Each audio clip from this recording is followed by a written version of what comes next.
Hey guys, what's up? Welcome back to the KotLC Fanbase channel. Today I'm doing a news report on all the news that Shannon Messenger has released to us on these past couple of weeks.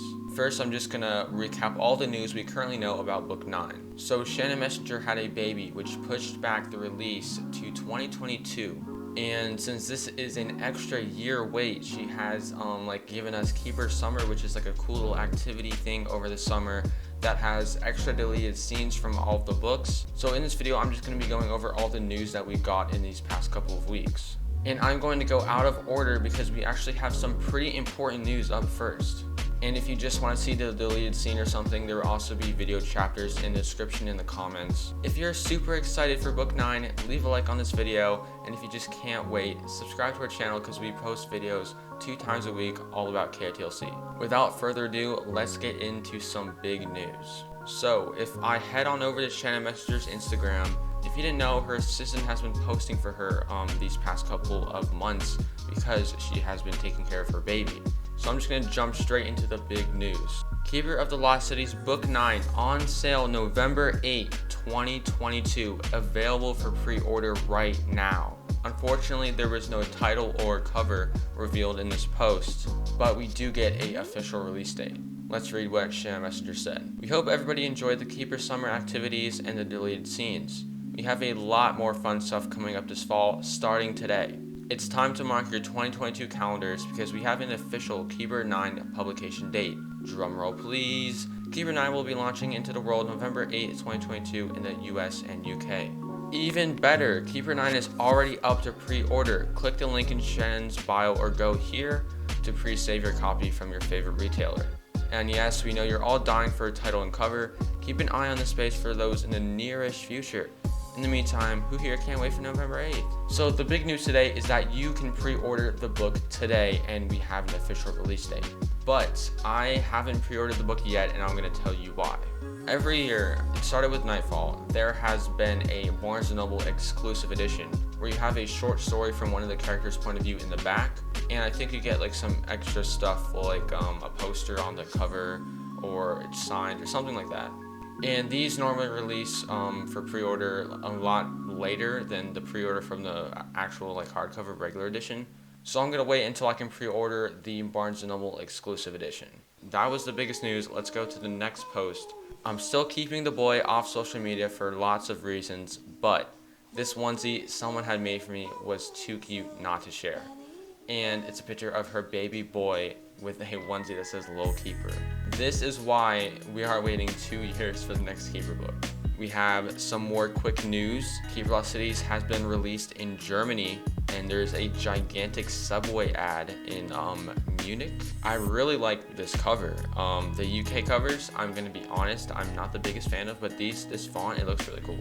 And we have another post by Shannon Messenger herself and not her assistant. Hey everyone, I figured I've been gone long enough that it might be good to show proof that I'm alive. So, greetings from New Mom Land, where my eyes always look tired, my clothes are all designed for nursing, and have burp cloths within reach is absolutely essential. Also, the baby's snuggles and smiles are amazing with every bit of sleep deprivation. I'm slowly easing back into work, mostly from this comfy chair in the boys' nursery, but my hours are still limited, and I'm 4 months behind on everything, so I still won't be around much for a while. I just wanted you guys to know that all is well, and my wonderful assistant will continue to share all important Keeper-related updates. Hope everyone is having a great summer. So the biggest thing that I took from this is that she's 4 months behind on everything. And I don't know if this is going to be a big difference because she has 2 years instead of 1. But I don't really know what that really means for everything. We actually have 5 deleted scenes that I haven't read on this channel yet. And if I did read all 5 scenes in this video would probably be like 40 minutes long, and I don't want to do that. So I'm gonna pick the best one. I actually haven't read any of these because I always wait to do a video on them. So maybe in the future I will read all of these out. But for now, we are going to take a look at a scene from Neverseen. And I looked through the comments and everybody was saying that this was their favorite scene so far and it should have been in the books. So hopefully this is going to be a good scene for us to read. It's time for another deleted scene from Neverseen. Shannon wrote the sequence because it felt like the collective should have put Sophie and her friends through a test in order for them to swear fealty to the Black Swan. She decided to cut it because it slowed down the pacing. So, I have it pulled up right here, and we're going to read it right now. Given the events of yesterday, I'm sure none of you are in the mood for a test. Still, we must press forward. Mr. Forkle stood with the rest of the collective next to a waterfall spritzing everyone with cold mist. To do that, the 6 of you must officially join our order, and these, he pointed to the flat rocks dotting the pool surface, are the first steps. The stepping stones disappeared under the rushing falls, and Sophie could see a dark crevice in the wall behind the water.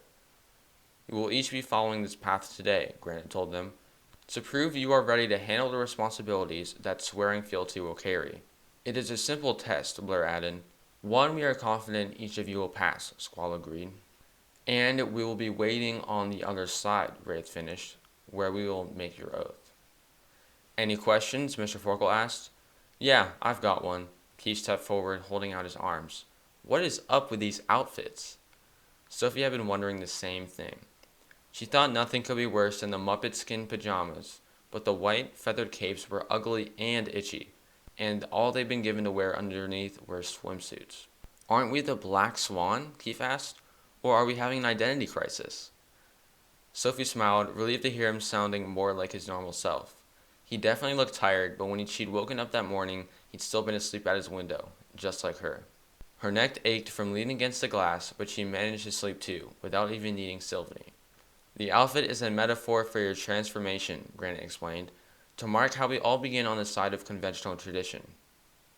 But we have chosen to set tradition aside, Wraith added, his floating black cloak rippling in the mist. And now you will do the same. Who would like to go first? Squall asked. Sophie stepped forward. Actually, we prefer you go last, Granite told her. Your friends must prove themselves without your assistance. Then I'll go first, Keith said. Mr. Forkle nodded. Shed your cloak and leave it with me. You must press forward with no protection. Whatever, dude. Keith shrugged off his cape, looking like a surfer in his white swimming trunks. He nearly lost his balance on the first step. The stones must have been slippery, but he crossed the rest without a problem and made it to the waterfall. You'll know the test when you see it, Blur told him. Keith nodded, squinting at the water for several beats before he called out, Here goes nothing, and dived through the streaming water. Who's next? Mr. Forkle asked. Fitz took off his cape, proving that he had definitely been working out, though Sophie pretended not to notice. And of course his feet didn't slip as he crossed the stepping stones. He also didn't hesitate at all before calling out, See you on the other side, and jumping through the wall of water. Biana followed, and she didn't even complain about ruining her hair or makeup, which might have been the biggest sign of dedication that any of her friends had shown. Della handed over her cape and strode to the stones looking like an Olympic diver. Miss Della, Mr. Forkle said, waiting for her to turn to him.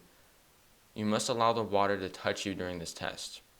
Not a problem. Della's whole body shimmered like she'd lowered some invisible barrier.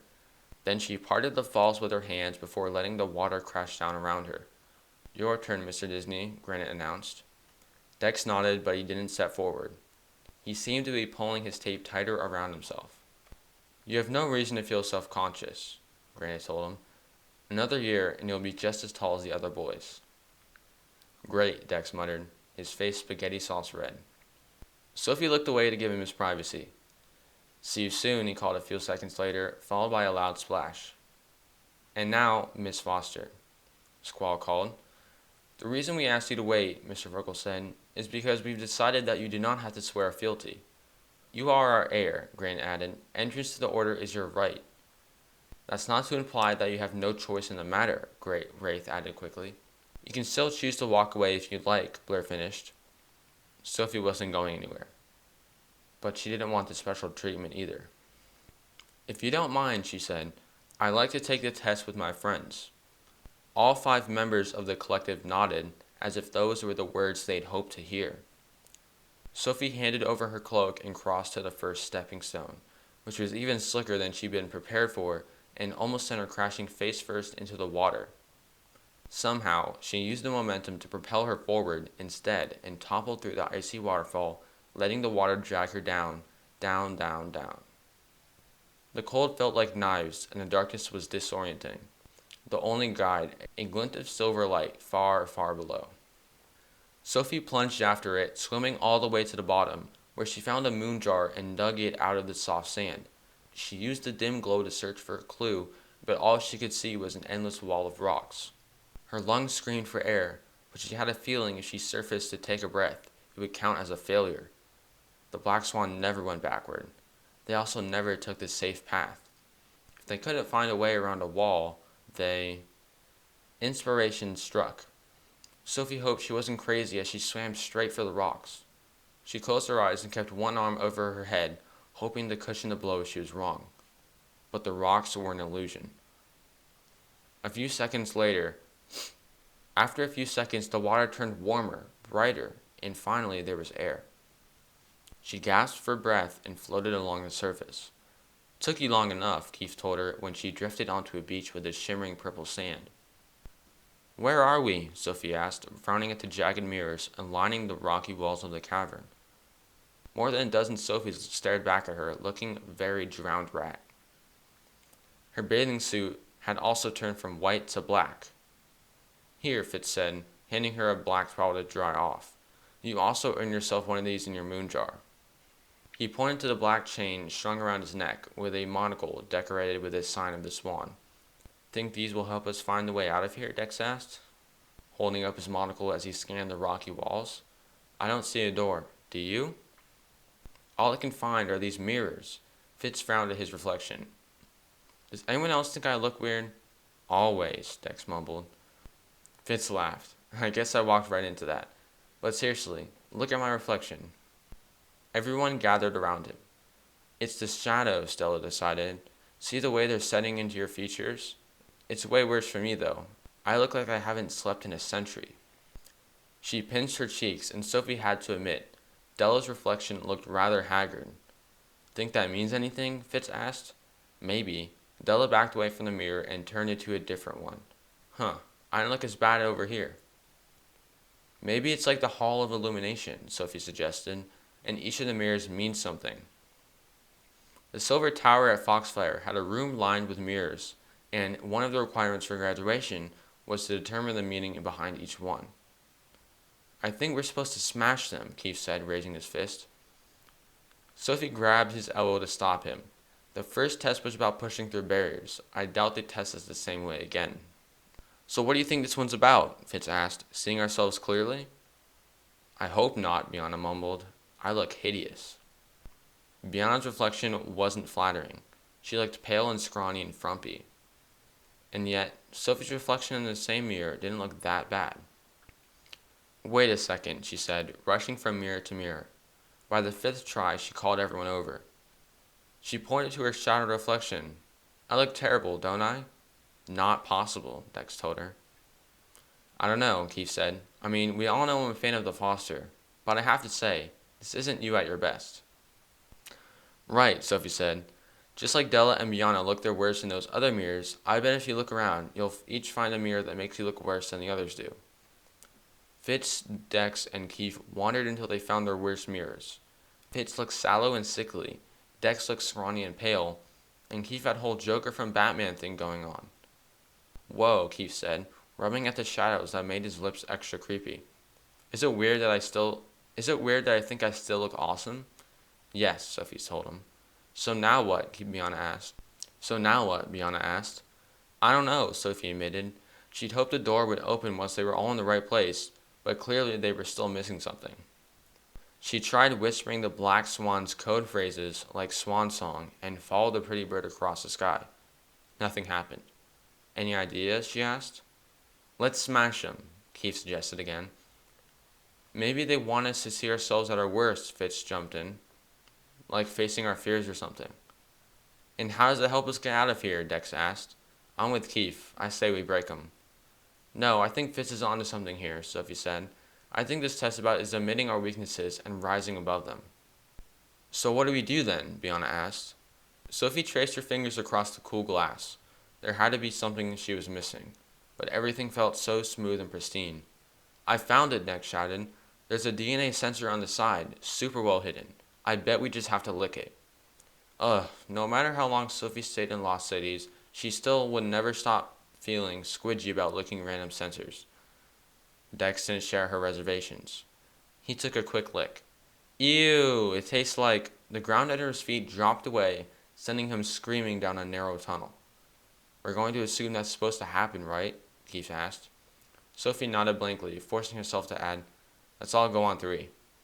No one looked excited, but they all licked the sensors at the same time, gagging as the 5 trapdoors opened underneath them. Sophie's stomach crashed against her throat, but before she could scream, her feet hit some sort of trampoline at the bottom and launched her back up. She assumed she'd end up back in the mirror cave, but somehow she landed in the clearing behind the waterfall. Her feet planted on the grass in a perfect 10 landing the same second as the rest of her friends. Congratulations, Granite said, as the rest of the collective applauded.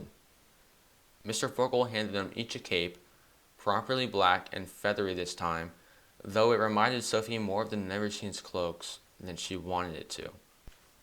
Okay, that was a very long deleted scene. And I must say, this probably has been one of my favorite scenes so far. I think that if Shannon really wanted to, she definitely could have kept this scene in the books, because I feel like it really tied everything together, because like the Black Swan are always making Sophie like figure out these problems and like doing these tests and stuff.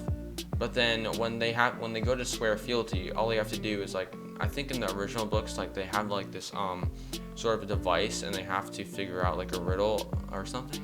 I kind of forgot it, but I think this is a lot cooler and I would have loved to see this scene in the books. And there is still, as I said, 4 more deleted scenes, and if you want me to make a video on all of those, I will be happy to.